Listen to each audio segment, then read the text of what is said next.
Hi, and welcome back to Spirituality with Steph. Today, we are going to be talking about meteor showers, how to see a meteor shower, and we're going to be talking about the next meteor shower that's currently going on actually right now. So the next meteor shower that's visible, like I mentioned, is actually currently already going on. It began November 19th and it's going until December 24th of 2022. This meteor shower is called the Geminids. I'm not sure if that's actually how you pronounce it. That's how it looks like it would be pronounced. Please let me know in the comments if somebody knows and I don't. Named the Geminids because of its apparent origin in the Gemini constellation. It's not necessarily that it is coming from the Gemini constellation, but from our Earth perspective, when we look up in the sky, it appears to originate from this constellation of Gemini. This occurs pretty much every year around the same time. This actually is about a 200-year-old phenomena. The very first time this meteor shower was ever observed was in 1833. This meteor shower is actually produced because of an asteroid, unlike a lot of the other meteor showers that we have. The effects of this meteor shower are actually getting stronger every year due to the gravity of Jupiter. This is actually one of the best meteor showers of the year, the other one being the Perseids. Pronunciation, I'm not so sure. I read a lot if you can't tell. Let me know. We love constructive criticism. This meteor shower is going to be visible in the northern and southern hemisphere, which is really interesting to me because a lot of the meteor showers you can only see in certain locations of latitude or longitude. This meteor shower is going to be visible from 90 degrees latitude to negative 60 degrees latitude. So literally anywhere on Earth that you're living, unless you're like in Antarctica right now. Although this is going to be visible in the northern and southern hemisphere, the best views are probably going to be from the northern hemisphere, but if you can get to a dark location with no light pollution, you have a very good chance of seeing it regardless of where you are. Light pollution refers to any artificial light that is interfering with your view of the night sky. So this could be street lights, this could be billboards, signs, Christmas lights. It could be any type of artificial lighting that's distracting your eyes from the focus of the sky. That being said, finding a dark area with no light pollution is very important for this meteor shower specifically because we also have a very bright moon coinciding with this meteor shower. This means that because of the illumination in the sky from the moon, we are going to have a more difficult time seeing the meteor shower than in past years. I did some research on this and the experts suggest either trying to view the meteor shower at its peak time at 2 a.m. local time. So wherever you are, 2 a.m. your time will be like the peak of this meteor shower for you. And there still will be the interference of the moonlight as long as you can find somewhere with little light pollution outside of that, it might be okay. But another alternative is to try to look for the meteor shower before the moon comes up. And on the 13th and the 14th, the moon is going to be rising around midnight. And if you go out before that, you should be able to see some because this constellation is visible in the sky from mid-evening. I haven't even mentioned yet, this meteor shower produces approximately 150 meteors per hour, okay? That is an insane amount of meteors per hour. Beautiful. However, like I mentioned, because of the illumination of the moon this year, it is going to be harder to see the meteors. This also means we will be seeing less of the meteors because some of them are lighter in illumination, so it will be much harder to see with the interference of that moonlight.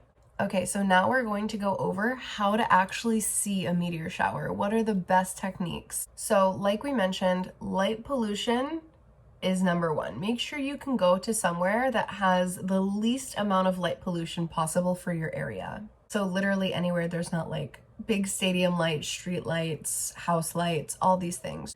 So next, you are going to want to limit your use of your cell phone or any other type of electronic device that has that backlight. Even if you have your phone on like yellow light mode or something, you know, that like nighttime shift it has, it still will interfere with your eyes because your eyes will not adjust completely to the background, especially if you like do it for a while and then look at your phone and then do it again. Like your eyes are going to adjust to this bright screen and you're going to lose a lot of the effects of the meteor showers, especially again because these are a more subtle one due to the light of the moon this year. Experts say your eyes take approximately 30 minutes to adjust fully to the nighttime sky, meaning when you're sitting out there at first, you might see like a few stars, and as your eyes adjust to the nighttime, you will start to notice, oh wow, there's a lot more stars than I initially saw because your eyes are getting more sensitive to the dark, allowing that subtler light to come through. So like I mentioned, once you achieve this, especially after you've been just acclimating your eyeballs for 30 minutes, don't open your phone. Just don't do it. Don't touch your phone. You don't need it. It's not worth it. You're going to miss the meteor shower. Don't do it. So as you are adjusting the focus of your eyes and allowing your eyes to adjust to the nighttime sky, you are not going to focus anywhere specifically. Okay? You're not going to focus on one star or the constellation of Gemini. The meteors will be coming from the direction of the Gemini constellation, but they will be going around, you know, surrounding constellations and everything too. So it's a good idea to know where the Gemini constellation is for you in your nighttime sky. So when you get out there and your eyes are adjusting, you can, you know, take a look for it. It is near the Orion's belt. So that might be a helpful reference point. Like I mentioned, it's important to not focus your eyes on any specific point in the sky. And this might seem a little counterintuitive, but if you've ever watched a meteor shower, you'll know exactly what I mean. In that when you are just sitting there, right, and you allow your eyes to just look at the whole sky, like almost zoning out, but like don't zone out, just kind of wide lens and not focusing on a specific point. So like wide angle, right? Looking at the darkness, like not a specific star, nothing like that, like just kind of there, right? And when you allow your eyes to do this, it is the best technique for seeing a lot of meteors. I did this when I was watching the Perseids meteor shower in August 2014. There were so many. I saw so many meteors, and it was probably one of my favorite life experiences thus far, honestly. And when you're able to just lay there and have your eyes like wide angle looking at the sky, not focusing on anything in particular, your eyes will immediately move to where you see a flash of light. Like if a meteor is coming by, say in the top corner here, you're just kind of wide angle. As soon as you see a little, like, your eyes will just immediately go there. It's like a literal reaction. So if you can get your eyes to like wide angle, your eyes will immediately go right to where the meteors are. And after you see it, obviously go back to your wide angle. This might take some time. This might require a lot of patience. It depends, especially depending on where you live, the light pollution, the angle of the constellation, longitude, latitude, etc. It will vary a little bit per person. So this is working with your location, this information, and your patience mostly, because you can't rush nature, right? So you can sit there and just enjoy the beauty, literally just exist in nature. All right, I think that is all that I have right now for this topic. So I hope you enjoyed this content. Like, comment, subscribe if you're interested, share with friends so they can see the meteor shower too. And feel free to comment any topic suggestions if you're interested in hearing more about any other topic. Would love some feedback. So thank you guys so much for joining. I really appreciate you all, and I hope you have a great night, day, life. have a great time viewing the meteor shower, and I hope you see a lot. Okay, I love you, bye.